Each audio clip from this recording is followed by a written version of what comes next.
بیزینس ما دیجیتال مارکتینگ هست. کلمه دیجیتال مارکتینگ اصلا یعنی چی؟ خب همه ما به نوعی تو سوشال مدیا فعالیت داریم بدون استثنا. حالا چرا نباید از این فرصت خوب استفاده کنیم، برای خودمون درآمدزایی کنیم؟ چرا میتونیم این کارو بکنیم؟ با یادگیری مهارت دیجیتال مارکتینگ.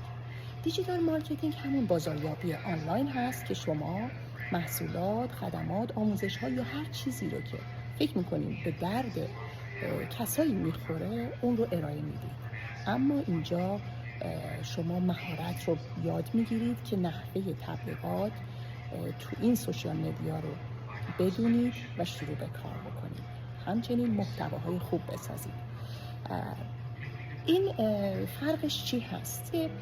خب قبلا تبلیغات توی تلویزیون